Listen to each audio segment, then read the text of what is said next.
You ever get that feeling that you're just stuck? Like the person you are right now, it just doesn't fit anymore. But the idea of actually changing, man, that's terrifying. We all have these parts of ourselves, these old habits, old ways of thinking that are holding us back. But here's the truth. You can't build a new life if you're still protecting the old one. So let's get into it. This right here, this is the tipping point. It's that feeling deep in your gut when you realize that the pain of your current routine is finally, actually worse than the fear of stepping into the unknown. And maybe, just maybe, that's exactly where you are right now. So let's get real for a second. Do you feel that tension, that friction between the person you've been and the person you know deep down you could be? If you're nodding your head right now, then you're in exactly the right place. We're about to walk through how you can start tearing down that old self to make room for something new. So, where do you even start with a task this huge? Well, it doesn't begin out there, in all the noise and distractions of the world. Nope.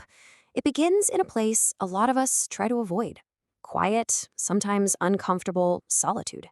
This is where you finally come face to face with yourself. Now, you gotta understand, for the Stoics, solitude wasn't about being lonely. Not at all. It was the ultimate tool for getting clear. Think of it like a mirror that shows you your life, your habits, your thoughts with zero filter. There's no performance, no one to impress. It's just you and the honest to God truth.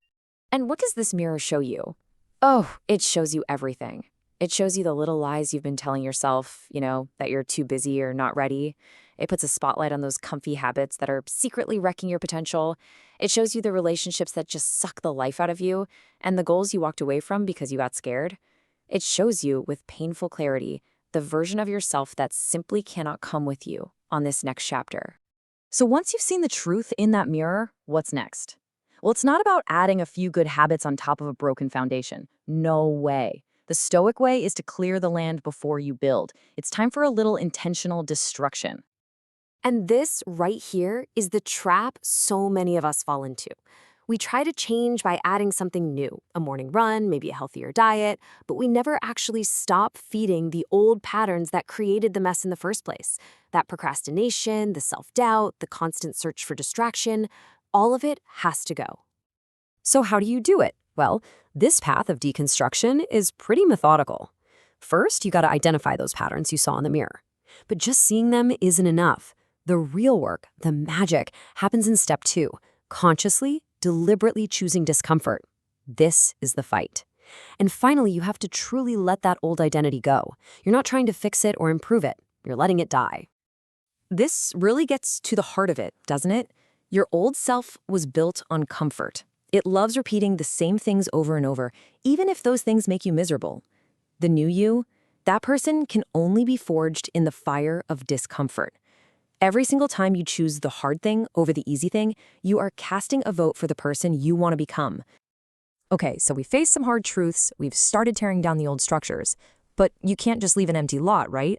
Now we need the right tools to rebuild. We're always told to wait for motivation to show up. But motivation is just a feeling. It's an emotion. It comes and goes.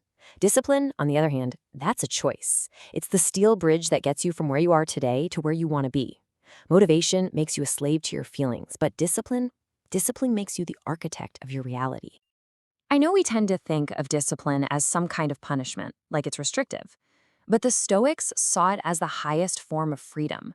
It's freedom from your own excuses, freedom from the roller coaster of your moods, and yeah, ultimately, it is freedom from the person you don't want to be anymore.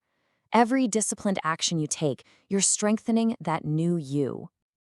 All right, the second critical tool for rebuilding is your environment. And this is the one that so many of us completely underestimate. Your surroundings, the people you talk to, the stuff you watch, the room you're sitting in, it is all constantly shaping you, whether you like it or not. And just look at this breakdown. It's no joke. The people you hang out with have a massive 40% influence. But look at the rest. The content you scroll through, the spaces you live and work in. Every single piece of your environment is either helping you grow or it's pushing you right back to where you started. The goal is to design an environment where becoming your new self is the easiest possible choice. So this brings us to a tough but really necessary part of growth. As you begin to change, not everything and not everyone is going to be able to come with you. Your evolution is going to affect your relationships. It's kind of like gravity. When you start to rise and change, the gravity of your old life will try to pull you back down. It's not always mean-spirited, you know? Sometimes people are just comfortable with the old you, the one that no longer exists. They might see your new boundaries as you being cold, or your new ambition as you being arrogant. So here's a moment for some real honesty with yourself. Who in your life seems to like it when you doubt yourself? Who kind of benefits when you don't have strong boundaries? Recognizing this isn't about blaming anyone. It's just about getting clear on which of your connections are tied to your past and which ones can actually grow with you into your future. And this right here, this is your permission slip. You do not need to apologize for outgrowing people. You don't have to shrink yourself down to make other people feel comfortable. The moment you stop defending your own evolution is the moment you get your power back. For real. Okay, as we start to wrap this up, let's just destroy one final myth. It's the idea that transformation is this one big, dramatic moment, a flash of lightning. That's just not how it works. Real change, real rebirth, it isn't some single event. It's the sum of thousands of tiny, seemingly boring choices that you make every single day. Every time you choose discomfort over comfort, every time you choose discipline over an impulse, every time you choose courage over fear, you are literally participating in your own rebirth. Your new self isn't made in one big moment. It's forged in the daily grind of small, brave choices. So in the end, it all comes down to this one question. The perfect moment to change is never going to show up. There is only right now. The power to destroy the old you and build the new you isn't in some far-off future. It's in your very next decision. So, who will you choose to be?